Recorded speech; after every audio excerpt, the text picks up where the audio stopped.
जैसा कि आप लोग इसके पिछले वीडियोज में पढ़े त्रिकोणमिति के बारे में, त्रिकोणमिति अनुपात के बारे में, तो उसी त्रिकोणमिति अनुपात का प्रयोग करके हम त्रिकोणमिति के कुछ अनुप्रयोग को पढ़ेंगे।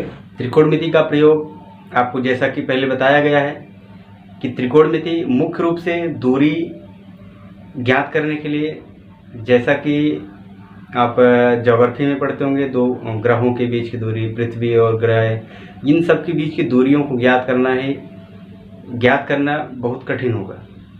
तो अनुमानतः उसकी दूरी ज्ञात करने के लिए हम त्रिकोणमिति का प्रयोग करते हैं, वहाँ से आप उनके बीच की दूरी ज्ञात करते हैं।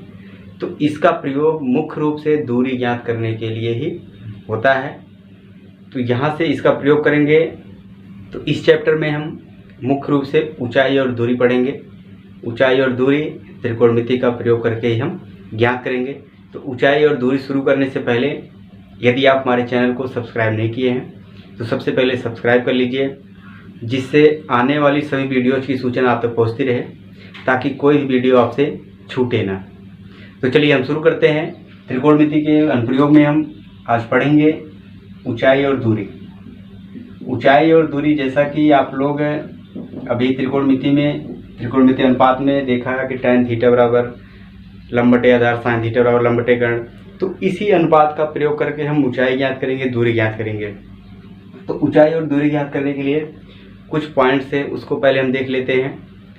जब हम किसी वस्तु को देखते हैं, यदि वस्तु हमारे आँख से ऊपर है, ऊंचाई पर है, तो उसको देखते हैं तो वहाँ पे किस प्रकार का कोण बनता है।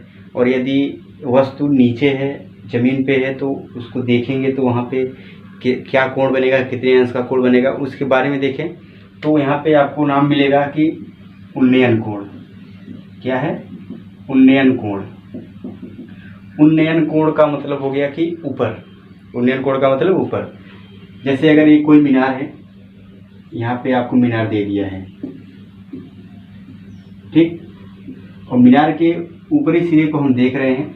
यहाँ पे मान लीजिए कोई व्यक्ति है, यहाँ से वो देख रहा है, इसको देखेगा, ठीक है, यहाँ से देखेगा तो अब कोण एक रेखा से तो कोण बनता नहीं है, और इसकी क्षैतिज रेखा इसी ज़मीन से यहाँ से देखेंगे, नेत्र के पास से जो पृथ्वी के समांतर रेखा होगी उसको क्या बोलेंगे? क्षैतिज रेखा। और आँख से जहाँ पे आपको देखना है उस रेखा को क्या बोलेंगे? दृष्टि रेखा। क्या बोलेंगे? इसको बोलेंगे दृष्टि रेखा। और ये आप क्षैतिज रेखा है। क्षैतिज रेखा आप पढ़े हैं अभी उसमें निर्देशांक ज्यामिति में कि पृथ्वी के समांतर खींची गई रेखा को क्षैतिज रेखा कहते हैं। तो आप नेत्र को सीधा अगर क्षैतिज रेखा में करेंगे, पृथ्वी के समांतर खींच रहे हैं, तो वो आपकी क्षैतिज रेखा होगी। और नेत्र से उस वस्तु की तरफ आप देखेंगे तो वो जो रेखा बनेगी वो क्या होगी? दृष्टि रेखा। तो आपका दृष्टि रेखा और ये क्षैतिज रेखा के बीच जो कोण बनता है उसी को क्या बोलेंगे? उन्नयन कोण।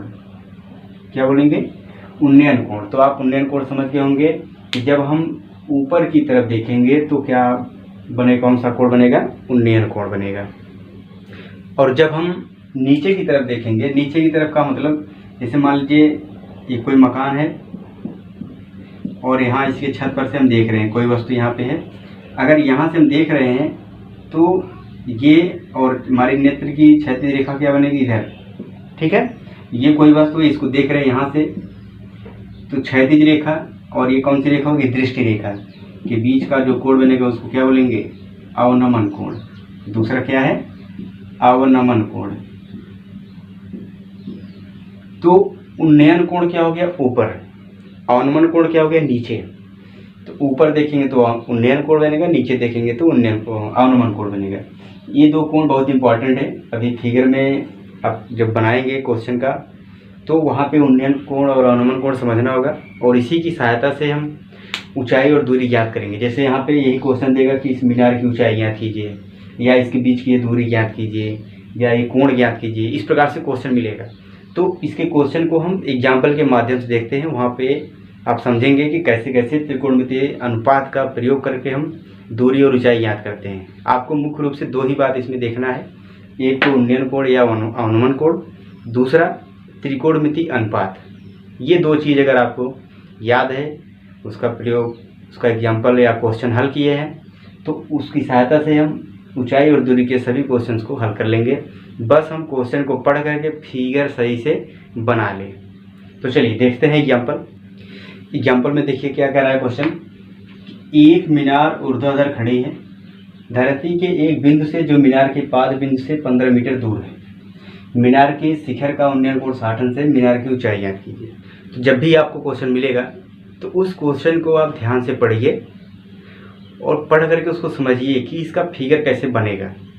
यदि आप फिगर सही बना लिए, फिगर सही बन गया, तो उस क्वेश्चन का जो ज्ञात करना होगा मान, दूरी, ऊंचाई, कुछ भी, वो आप बिल्कुल आसानी से ज्ञात कर सकते हैं। इसलिए आपको क्वेश्चन ध्यान से आराम से पढ़ना होगा और फिगर को समझ करके बनाना होगा। देखिए फिगर कैसे बनाया जाएगा। एक मीनार जो है ऊर्ध्वाधर खड़ी है, तो आप एक मीनार बना लीजिए।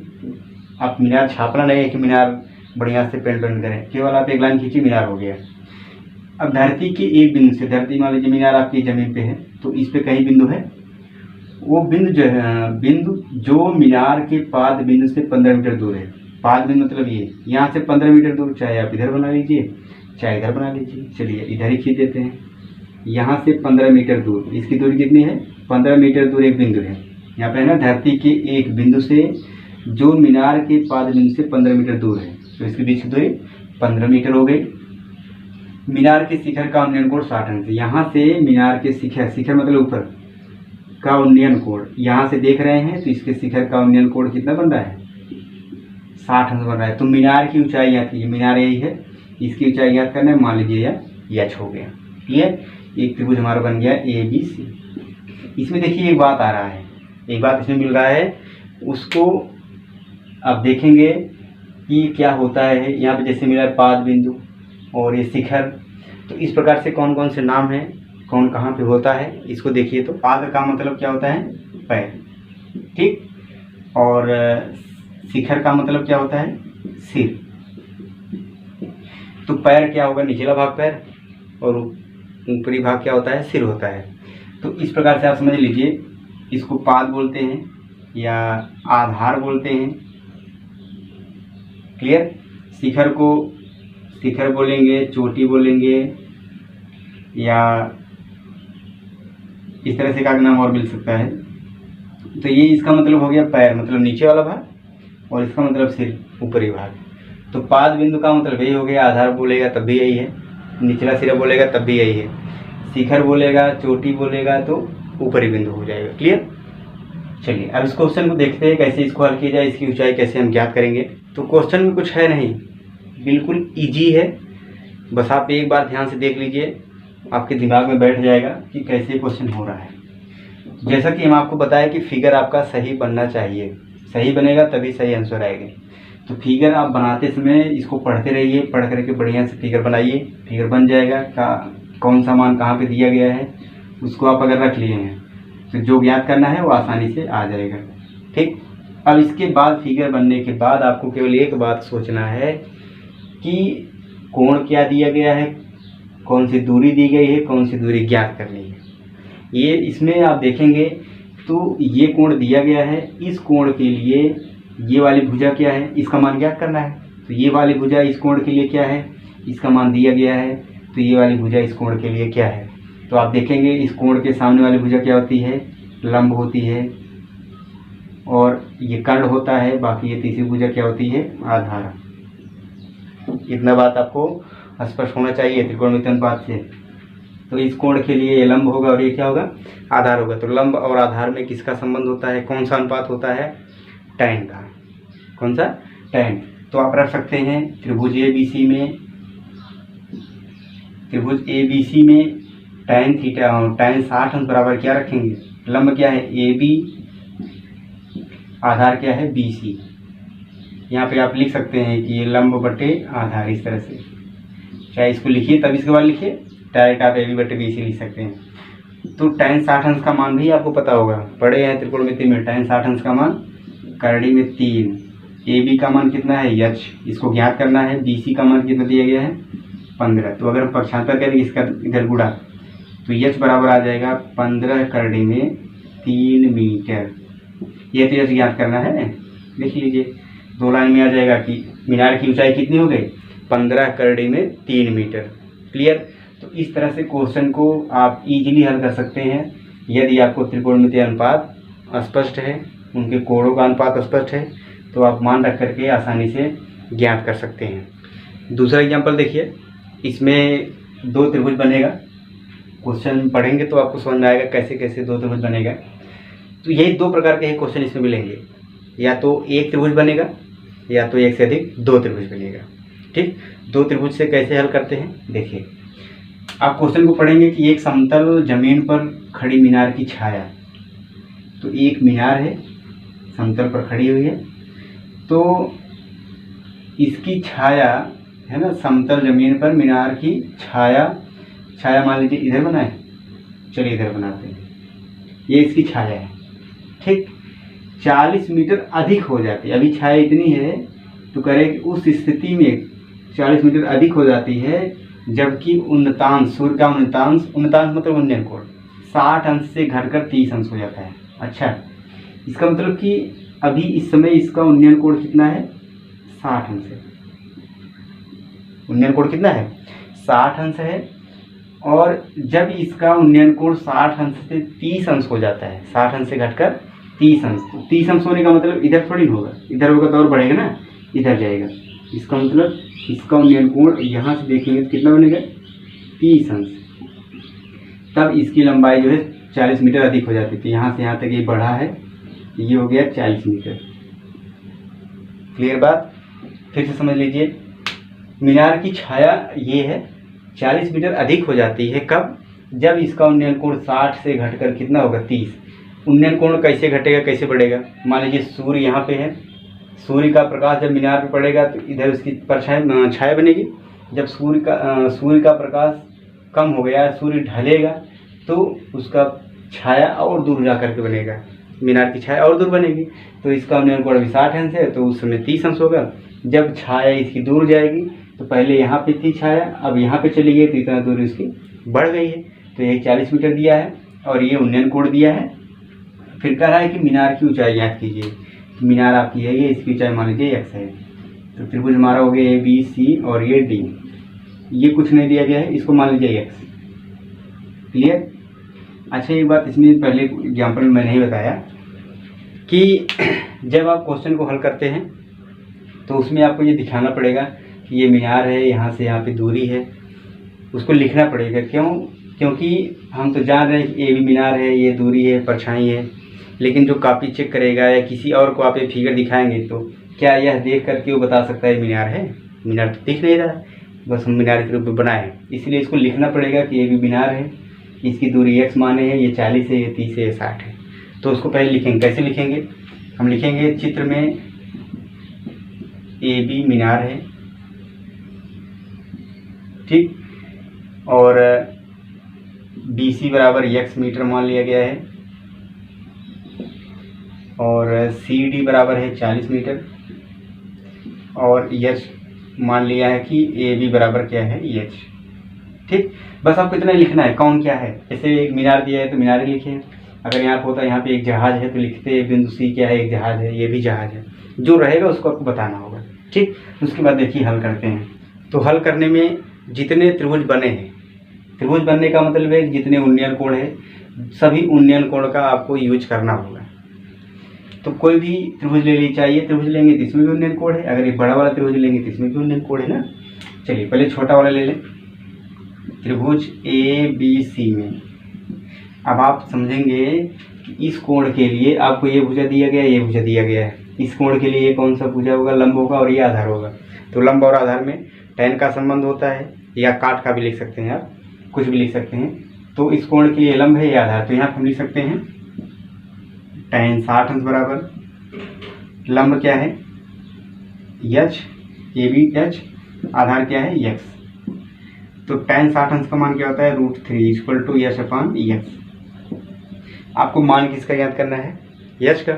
तो यहाँ से x बराबर मान निकाल ले, तो x बराबर क्या आएगा, H/√3। इसको समीकरण 1 बना लीजिए। अब दूसरा त्रिभुज ले, दूसरे उन्नयन कोण वाला 30 अंश के लिए कौन सा त्रिभुज मिलेगा हमको, ये 30 अंश आपका ये, अर्थात ABD। तो यहाँ पे लिखेंगे त्रिभुज ABD में, ABD में देखिए इस कोण के लिए आप ये वाली बीच वाली भुजा छोड़ दीजिए, तो ये भुजा दिया गया है और ये भुजा, ठीक। तो इस कोण के लिए ये लंब होगा और ये क्या होगा, आधार होगा। तो आप लंब और आधार के बारे में जानते हैं कि इसमें tan का अनुपात होता है लंब और आधार से संबंधित। इस त्रिभुज में इस कोण के लिए आप देखेंगे तो ये वाली भुजा क्या होगी, लंब होगी, और ये वाली भुजा क्या होगी, आधार। तो लंब और आधार किस अनुपात में आता है, tan वाले अनुपात में। त्रिकोणमितीय अनुपात जो tan का है उसमें लंब बटे आधार होता है, काट भी ले सकते हैं, आधार बटे लंब होता है। तो अगर हम इसमें लें tan 30 अंश बराबर, तो लंब बटे आधार, तो इस कोण के लिए लंब क्या होगा, AB, लंब हो गया AB बटे आधार क्या होगा, पूरा यहाँ से यहाँ तक BD। क्लियर। चलिए tan 30 अंश का मान 1 बटे कर्डिम 3, AB का मान H और BD का मान, BD पूरा हमारा x प्लस 40, इसको क्या रखेंगे, x प्लस 40। इसको अगर हल करें, इसका इधर गुणा होगा, इसका इधर गुणा होगा, तो ये क्या आएगा, इसका इधर गुणा होगा तो x प्लस 40 बराबर, और इसका गुणा इधर तो √3h। क्लियर।